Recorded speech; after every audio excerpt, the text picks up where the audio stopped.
Mesdames et messieurs, bonsoir, bienvenue dans ce journal et merci de vous informer sur la télévision de la famille. Au sommaire de cette session d'information, audience chez le chef de l'État, une visite de reconnaissance de la part des trésors humains vivants du Burkina Faso. Également dans ce journal, à Kombisiri, 23 couples ont été unis par les liens sacrés du mariage ce samedi 6 mai 2023. C'était là le titre. Une fois de plus, bonsoir. L'AEC du Temple Emmanuel, avec à sa tête le conseil pastoral de l'église, est passé ce matin rendre visite à votre télévision CVK suite à l'incendie du 13 mars. Objectif, apporter un tant soit peu leur soutien à votre média. Propos du pasteur principal et de la doyenne de l'AEC au micro de Delphine Banissi et Xavier Ouetrago. Ce qui s'est passé, l'épreuve que CVK LVD a eu ces derniers temps, nous sommes venus pour dire notre solidarité aux responsables de CVK LVD et apporter une petite contribution pour les travaux de rénovation et prier pour que le Seigneur continue de bénir cet instrument qui est un instrument efficace pour propager l'évangile, pour que le nom de Dieu soit glorifié. Donc notre venue, c'est juste pour dire nos encouragements et rassurer CVK LVT de notre accompagnement dans cette mission qui est une mission commune. Un appel quelconque à lancer? Un appel quelconque, c'est de prier que de bonnes volontés puissent mettre la main dans la poche, parce que nous voyons que ça demande beaucoup de travaux, de rénovation, et bon, que le Seigneur touche au cœur des uns et des autres, afin que chacun apporte sa contribution pour que tout soit encore remis en l'état, pour que le travail continue dans de très bonnes conditions.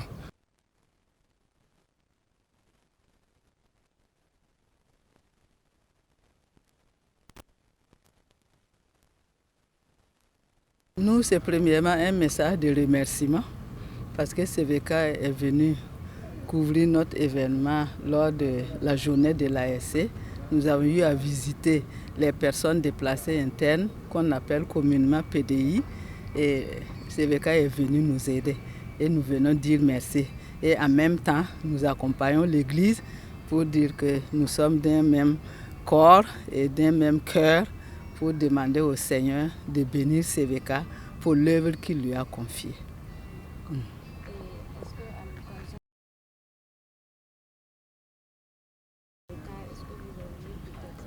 Oui, à l'occasion de la journée, nous avons prié et beaucoup prié pour CVK. Nous avons prié pour beaucoup de choses, pour le pays, l'Église entière, nos familles. Nous avons eu à prier beaucoup pour que le Seigneur intervienne à tout lieu et à tout niveau pour bénir. L'appel, c'est qu'on soit toujours vigilant et zélé dans le travail du Seigneur. Notre appel est que tout le monde contribue pour que CVK puisse se remettre sur les pieds afin que demain, ce ne soit plus des requêtes, des demandes, des doléances, mais que ce soit des actions. Alors suite, le conseil régional des assemblées de Dieu du Kadiogo est aussi passé, touché du doigt les dégâts enregistrés à CVK LVD suite à cet incendie.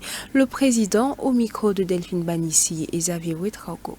Nous le savons tous et que nous avons effectivement constaté les dégâts suite à l'incendie qui a eu lieu. Nous devons d'abord rendre grâce à Dieu. Nous rendons grâce à Dieu parce que voyant l'ampleur des dégâts, voyant l'ampleur de l'incendie, on pouvait croire que les dommages pouvaient être encore plus graves et surtout nous constatons qu'il n'y a pas eu de perte ou bien de dégâts en matière de vie humaine. Alors nous allons dire merci au Seigneur pour cela. Maintenant nous croyons que, comme nous le savons en tant que chrétiens et connaissant la pensée de Dieu, il n'y a rien qui vienne, qui ne donne pas gloire à Dieu. Il n'y a rien qui vienne, qui ne nous donne pas encore d'avancer dans la volonté de Dieu. Et comme l'apôtre Paul pouvait le dire aux Romains plutôt, toute chose concourt au bien de ceux qui aiment Dieu. Alors nous croyons que cela est venu pour donner encore gloire à Dieu. C'est à nous maintenant, en tant que corps de Christ, de se mobiliser et de faire de CVK un instrument encore plus puissant, un instrument qui va encore plus porter. Nous croyons que c'est souvent des actes, des choses qui viennent et qui nous poussent encore à voir la main de Dieu. Donc nous n'avons pas à nous décourager, nous n'avons pas à pleurnicher par rapport à cette situation. Nous n'avons qu'à nous réjouir et à nous mobiliser pour faire de grandes choses encore, parce que nous avons le Seigneur avec nous. Alors ce que nous pouvons dire et en même temps lancer un appel au peuple de Dieu, et que nous nous mobilisons et que CVK qui va venir, parce que j'ai l'impression qu'il faut tout reprendre, hein. Donc CVK qui va venir soit encore plus glorieux que CVK qui est passé. Alors beaucoup de courage au personnel. Nous voulons encourager le directeur et toute sa suite, l'équipe technique, les animateurs qui font un travail superbe en ces lieux. Nous les encourageons et nous les rassurons que c'est évident que beaucoup de gens sont déjà venus et qu'ils ont derrière eux le corps de Christ pour pouvoir les accompagner à accomplir de grandes choses. Donc beaucoup de courage à l'équipe et plein succès dans la suite. Valorisation du patrimoine culturel. Le président de la transition, chef de l'État, le capitaine Ibrahim Traoré, a reçu en audience ce lundi matin une délégation des trésors humains vivants du Burkina Faso qui est allée lui témoigner sa reconnaissance pour la distinction au grade de chevalier de l'Ordre du Mérite reçu pendant la 20e édition de la Semaine nationale de la culture. Le reportage est signé Habibalay Bourema. Je vous demande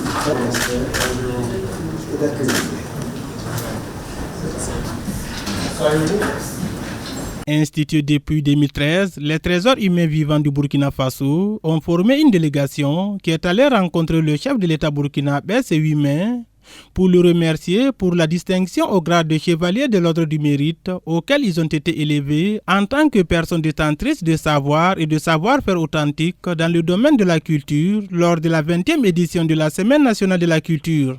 En Afrique, pratiquement, c'est le roi qui règne et la coutume qui gouverne. C'est-à-dire la coutume, c'est la culture. Dans notre tradition d'Afrique, c'est la culture qui gouverne. Pas le politique, pas le social, etc. Et donc, il faut tout faire pour préserver ces hommes qui, en eux, renferment justement la culture. En Afrique, c'est la culture qui est tout, quitte à ce que tout dérive de la culture. Il n'y a pas de prison en Afrique noire, parce que l'Afrique noire tient à la cohésion sociale. L'Afrique tient au regroupement, au vivre ensemble, et n'a pas à exclure un homme. Les THV, les trésors humains vivants, ont la mission de travailler à former une relève pour participer davantage à la promotion de la culture, des savoir-faire culturels, a indiqué le porte-parole de la délégation. Si on a institué les trésors humains vivants, c'est justement qu'ils incarnent la culture, mais que surtout qu'ils fassent connaître la culture, qu'ils développent la culture, qu'ils enseignent la culture. Pour l'essentiel, nous avons été honorés pour la première fois depuis la création des trésors humains vivants, qui date depuis 10 ans. La première fois de rencontrer notre chef de l'État, c'est déjà beaucoup, mais cela nous encourage à tout faire pour préserver notre patrimoine culturel. Les trésors humains vivants sont des personnes possédant un haut niveau de connaissances et de savoir-faire pour interpréter et recréer les éléments spécifiques du patrimoine immatériel de notre pays. 23 couples se sont dit oui à la mairie et à l'église centrale de Kombisiri. La joie était au rendez-vous et les conseils pour une vie conjugale épanouie n'ont pas manqué à cette occasion. Les descriptions de la cérémonie avec Odette Zonguina et Moïse Kinda.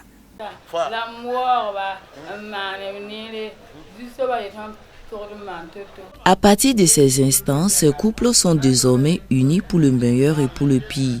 Ce jour sonne une nouvelle vie pour ces 23 couples qui se sont dit oui devant le préfet, les autorités ecclésiastiques, parents, amis et connaissances. Les heureux de l'événement n'ont pas hésité à traduire toutes les reconnaissances envers tous, particulièrement à l'association des servantes de Christ qui a contribué énormément à la concrétisation de ce bonheur. Aujourd'hui, je suis très content parce que c'est un jour spécial pour nous. Voilà, donc Dieu faisant bien les choses, qu'on a eu l'occasion de faire le mariage. Voilà, donc ça me fait beaucoup plaisir et je remercie vraiment l'équipe. Voilà, donc je souhaite que ceux qui n'ont pas encore fait, voilà, puissent avoir une occasion comme ça, voilà, en profiter. Je suis un nouveau marié, très fier. Vraiment, je remercie l'AIC de la région de Combisserie pour les bienfaits que vraiment le Seigneur les rende au centuple. Un grand sentiment de joie. Vraiment, je dis merci au Seigneur pour tous ses bienfaits. Et merci aussi pour l'AIC.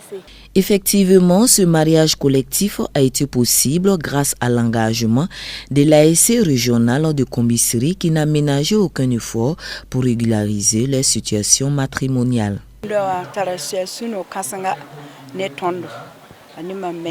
Nous rendons grâce à Dieu pour ce merveilleux jour. Et l'organisation, c'était pas simple. Mais grâce au soutien du conseil régional et la JAD régionale et toutes les sous-régions de Combisserie, et tout est bien terminé. Et nous rendons la gloire à notre Père qui est dans les cieux. Le président de la région ecclésiastique de Combisserie a salué à sa juste valeur la tenue de l'événement sans omettre, tout comme l'orateur, de prodiguer quelques conseils ultimes au peuple de Dieu. Que Dieu bénisse tout le monde, que Dieu fortifie son peuple. Et mon souhait est qu'au son de la trompette, que nous puissions tous être enlevés, qu'il y ait vraiment l'union sincère entre les couples, afin que les hommes et les femmes puissent être enlevés au son de la trompette. Je suis vraiment content. Que Dieu vous bénisse.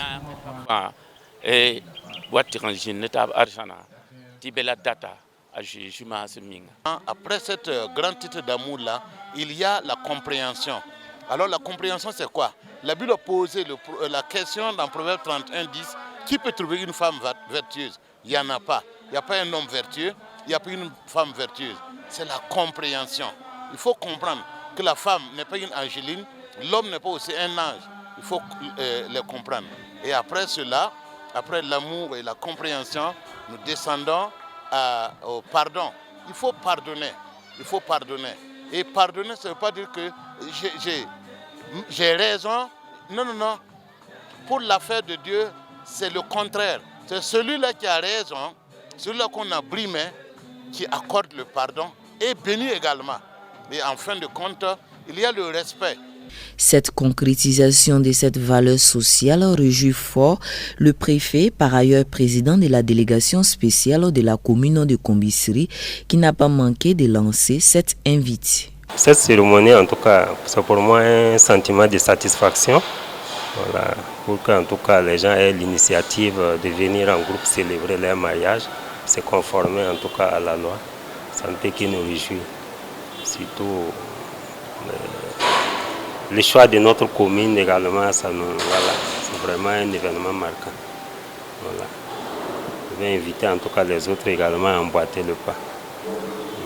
Organisé dans les différentes régions ecclésiastiques des Assemblées de Dieu du Burkina Faso, ce mariage groupé est le fruit de la vision du Bureau national de l'Association des servantes de Christ de l'Église des Assemblées de Dieu du Burkina Faso. Après la mairie et l'Église, la fête va se poursuivre au domicile des désormais couples mariés. À présent, dans l'actualité hors de chez nous, plus de 400 personnes ont trouvé la mort à la suite d'inondations et glissements de terrain provoqués par de fortes pluies qui se sont abattues dans la nuit de jeudi à vendredi 5 mai dans le sud Kivu à l'est de la RDC. Le nombre de victimes n'a cessé d'augmenter. Familles et secouristes continuent les recherches. 4 jours après les inondations qui ont fait près de 400 morts dans l'est de la République démocratique du Congo, familles et secouristes ont continué lundi à fouiller les décombres à la recherche des près de 5000 personnes encore portées disparues. Des dizaines de corps ont été retrouvés dans les villages de Bouchouchou et Nyamukubi dans la province du Sud Kivu depuis jeudi. On serait très heureux de retrouver des personnes avec la vie, mais c'est qu'ici, ce ne serait pas le cas. Il faut que nous rendre grâce au Seigneur qui a autorisé que cela se passe. Les rescapés ont une maladie de traumatisme. Ils sont trop traumatisés comme nous-mêmes ici. Et vous connaissez une personne traumatisée qui n'est pas accompagnée psychologiquement, c'est plus que la mort. Et quand l'autorité a décidé que la journée d'aujourd'hui soit décrétée une journée d'observation de deuil national, c'est pour nous une consolation. Des fosses communes ont été creusées au cours du week-end pour enterrer les corps retrouvés, dont un grand nombre de femmes et d'enfants suscitant des plaintes de la part de certains groupes de la société civile qui ont déclaré que ces enterrements étaient indignes. À Nyamukubi, un village touché par les inondations, les victimes ont reçu une aide gouvernementale comprenant des cercueils et de la nourriture. Selon le Bureau des affaires humanitaires des Nations Unies, quelques 3000 familles sont toujours sans abri. La zone de libre-échange continentale africaine, un des projets phares de l'Union africaine et qui constitue son plan directeur pour un développement inclusif et durable, a été apprécié par le Fonds monétaire international qui suggère cependant quelques directives. La mise en place de la zone de libre-échange continentale africaine pourrait permettre, selon un récent rapport du FMI, la hausse de plus de 50% des échanges commerciaux entre les pays du continent. La ZLECA fera également un effet important sur les échanges commerciaux entre l'Afrique et le reste du monde, avec une hausse des exportations de 29% et des importations de 7%. La conséquence, ajoute le Fonds monétaire international, serait une hausse de plus de 10% du PIB réel médian par habitant. L'institution financière rappelle cependant qu'afin de parvenir à obtenir un tel impact, les États africains devront accompagner la mise en place de l'accord d'une série de réformes. La réduction des barrières tarifaires et non tarifaires doit s'accompagner d'une amélioration notable du climat des affaires. Signé par l'ensemble des pays du continent à l'exception de l'Érythrée et ratifié par l'immense majorité, l'accord de création de la ZLECAf prévoit la suppression progressive de la quasi-totalité des droits de douane sur 5 ans pour les pays les plus développés et sur 10 ans sur les autres.